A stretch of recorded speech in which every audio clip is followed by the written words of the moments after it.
आप सबका अपने YouTube चैनल पर बहुत बहुत स्वागत है। आज हम बात करने वाले हैं अपने राज्य विशेष के अध्ययन के क्रम में। हम देख रहे थे प्रत्येक राज्य का वार्षिक अध्ययन कर रहे थे हम कि वार्षिक घटनाक्रम क्या हुए हैं उस राज्य में, और उसी से संदर्भित आज हम चर्चा करने वाले हैं अरुणाचल प्रदेश से संबंधित कि अरुणाचल प्रदेश से संबंधित कितने ऐसे महत्वपूर्ण घटनाक्रम हैं जो आपकी परीक्षा में पूछे जा सकते हैं, आपकी परीक्षा के लिए महत्वपूर्ण हैं। तो चलिए देख लेते हैं अरुणाचल प्रदेश के बारे में। सबसे पहले अरुणाचल प्रदेश के बारे में, किसी भी प्रदेश के बारे में जब भी आप पढ़ने के लिए जाएं तो सबसे पहले उसकी राजधानी क्या है, मुख्यमंत्री क्या है और राज्यपाल क्या है, ये आपको पता होने चाहिए, चाहे आप तैयारी कर रहे हैं या नहीं कर रहे हैं। यदि आप भारत के नागरिक हैं तो प्रत्येक राज्य की राजधानी के बारे में आपको अवश्य पता होना चाहिए। तो अरुणाचल प्रदेश की बात करें तो सबसे पहले बता दें कि अरुणाचल प्रदेश की जो राजधानी है वो ईटानगर यहाँ की राजधानी है। यहाँ के मुख्यमंत्री हैं पेमा खांडू और यहाँ के जो राज्यपाल हैं इनका नाम है ब्रिगेडियर BD मिश्रा।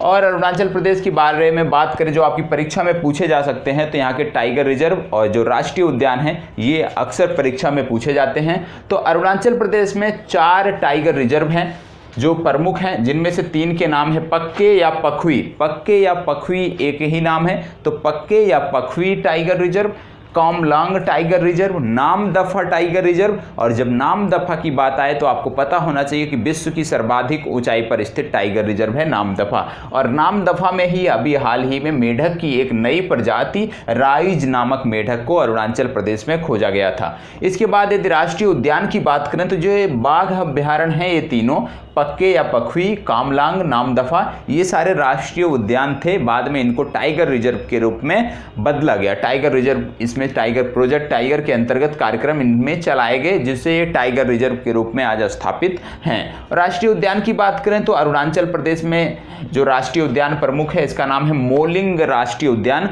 बाकी के ये 3 जो हैं कामलांग राष्ट्रीय उद्यान, नामदफा राष्ट्रीय उद्यान और पक्के या पखवी राष्ट्रीय उद्यान। तो इनमें क्या है, जैसे राष्ट्रीय उद्यान और बाघ अभ्यारण्य आप पढ़ते होंगे, अंतर क्या है, राष्ट्रीय उद्यान जो होता है उसी को बाघ अभ्यारण्य के रूप में अधिसूचित कर दिया जाता है। तो जरूरी नहीं है कि जो बाघ अभ्यारण्य है वो राष्ट्रीय उद्यान नहीं हो सकता, राष्ट्रीय उद्यान को ही बाघ अभ्यारण्य के रूप में घोषित किया जाता है, अधिसूचित किया जाता है। तो टोटल अरुणाचल प्रदेश में 4 राष्ट्रीय उद्यान हैं, मोलिंग, पक्के या पखवी, कामलांग, नामदफा, ये आपको पता होना चाहिए। अब सबसे इंपॉर्टेंट बात हम करने जा रहे हैं जो आगामी परीक्षा के लिए महत्वपूर्ण है।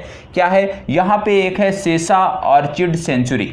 सेसा ऑर्चिड सेंचुरी जो है ये अरुणाचल प्रदेश में है। ये आपकी सभी परीक्षाओं के लिए महत्वपूर्ण है। क्यों? क्योंकि अभी हाल ही में एक सेंसस आया था जिसके माध्यम से पता चला था कि भारत का एकमात्र राज्य अरुणाचल प्रदेश है जहां सबसे ज़्यादा ऑर्चिड की प्रजाति पाई जाती है। ऑर्चिड एक प्रकार का सजावटी पुष्प होता है, तो अरुणाचल प्रदेश में इसकी 612 प्रजातियां देखने को मिलती हैं। दूसरी बात आती है सिक्किम। सिक्किम में इसके लगभग 560 प्रजातियां देखने को मिलती हैं और भारत में टोटल जो संख्या है इनकी 1256 प्रकार के ऑर्चिड के फूल भारत में देखने को मिलते हैं। इनकी एक अभी हाल ही में गणना हुई थी जिसके ये आंकड़ा निकल के आया है। जिले की यदि हम बात करें तो अरुणाचल प्रदेश में 25 जिले हैं जिसमें जो नए बने हैं वो है पक्के केसांग, लेपाराडा, सी योमी। तो ये 3 जिले जो है नए अधिसूचित हुए हैं, ये आपको पता होना चाहिए। अब आइए करंट अफेयर्स में कुछ महत्वपूर्ण फैक्ट की बात कर लेते हैं अरुणाचल प्रदेश से संबंधित। सबसे पहली बात आपको नाम याद होना चाहिए, हिम विजय सैन्य अभ्यास। हिम विजय जो सैन्य अभ्यास था, इंडियन आर्मी का सैन्य अभ्यास था, ये आपके अरुणाचल प्रदेश और असम में संपन्न हुआ था, तो ये आपको पता होना चाहिए। दूसरा सबसे महत्वपूर्ण है डिक्सी जल विद्युत परियोजना। डिक्सी जो जल विद्युत परियोजना है ये फुडुंगटो नदी पर बन रही है और फुडुंगटो जो नदी है ये अरुणाचल प्रदेश में बहती है। इसके बाद यदि बात करें तो अरुणाचल प्रदेश को माना जाता है, कहा जाता है कि भारत का सबसे तेजी से उभरता हुआ ग्रीन टूरिस्ट डेस्टिनेशन है। तो भारत का सबसे तेजी से उभरता हुआ ग्रीन टूरिस्ट डेस्टिनेशन कौन सा है? अरुणाचल प्रदेश है। इसके बाद आपको याद रखना है कि transfer and policy 2020 Arunachal Pradesh सरकार लाई थी और ट्रांसफर और पोस्टिंग पॉलिसी के अंतर्गत अरुणाचल सरकार ने ये बताने का, यह करने का प्रयास किया था कि जो सरकारी संस्थान है, सरकारी शैक्षणिक जो संस्थान है, उनमें जो पद रिक्त हैं उनको किस प्रकार से सृजित किया जाए, किसके माध्यम से,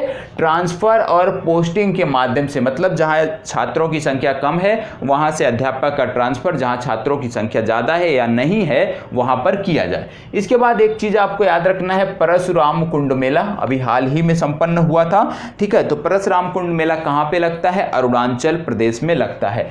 इसके बाद आप बात कर लीजिए डिफो पुल की या चिंपू पुल, ये आपको पता होना चाहिए। ये जो पुल है ये चिंपू नदी पर बना है और इसका जो उद्घाटन किया था वो हमारी निर्मला सीतारमण जो हैं, जो हमारी वित्त मंत्री हैं, उनके द्वारा इसका उद्घाटन किया गया था, ये आपको पता होना चाहिए।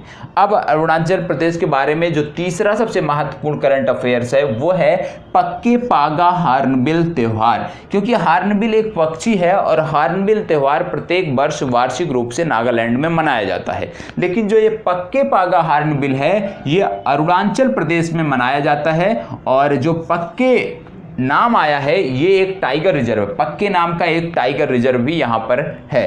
और यदि हम बात करें इसी में तो एक यासी जनजाति है जो इसी टाइगर रिजर्व के आसपास रहती है, जो पक्के टाइगर रिजर्व है उसी के आसपास एक जनजाति रहती है, यासी जनजाति। और यासी जनजाति ने क्या कार्य करके दिखाया, जो हॉर्नबिल पक्षी था उसका बहुतायत मात्रा में शिकार किया जाता था, तो यासी जनजाति ने क्या कर दिया कि जो इसके शिकार होते थे, जो इसके शिकार किए जाते थे उस पर रोक लगाने का प्रयास किया और इस टाइगर रिजर्व के क्षेत्र में हॉर्नबिल को संरक्षण प्रदान किया। किसने प्रदान किया, यासी जनजाति ने। तो यासी जनजाति भी आपकी परीक्षा के लिए महत्वपूर्ण है और इसी के लिए पक्के पागा हार्नबिल त्यौहार भी अरुणाचल प्रदेश में मनाया जाता है।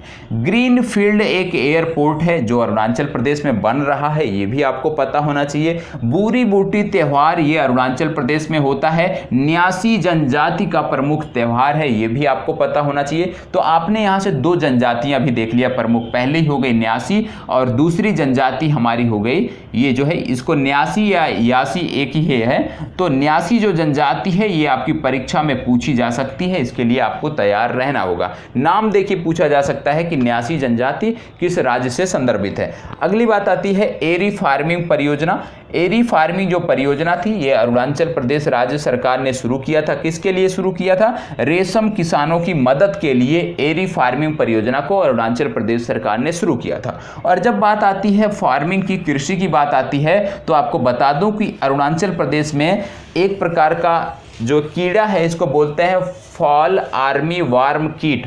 तो फॉल आर्मी वार्म जो कीट है ये मक्का की फसलों को प्रभावित करता है। मक्का की जो फसल होती है अरुणाचल प्रदेश में उसको यह कीट प्रभावित करता है, तो इसको भी याद रखिएगा। फॉल आर्मी वार्म कीट कहाँ से संदर्भित है, मक्का की फसल से और अरुणाचल प्रदेश में प्रभावित करता है। और एक और महत्वपूर्ण फैक्ट याद रखिएगा क्या, कि दिबांग परियोजना बन रही है, कहाँ पे, अरुणाचल प्रदेश में बन रही है। ये जो परियोजना है ये भारत की सर्वाधिक, एक प्रकार से देखें तो भारत की सबसे ज़्यादा क्षमता वाली बहुउद्देशीय परियोजना है और इस परियोजना के अंतर्गत 2880 मेगावाट विद्युत उत्पादन का लक्ष्य है। तो याद रखिएगा भारत की सबसे ज़्यादा क्षमता वाली जल विद्युत जो परियोजना है उसका नाम है दिबांग परियोजना। कहाँ पर बन रही है, अरुणाचल प्रदेश में बन रही है। तो अरुणाचल प्रदेश से संबंधित ज़्यादा कुछ नहीं था, जितनी भी चीज़ें थी वो मैं आप सबके समक्ष लेकर आया था। उम्मीद करता हूँ कि इससे यदि अरुणाचल प्रदेश से संबंधित आपकी परीक्षा में कोई प्रश्न बनता है तो निश्चित रूप से यहां से आपको प्रश्न देखने को मिलेंगे। तो यहीं पे अपनी चर्चा समाप्त करते हैं। धन्यवाद।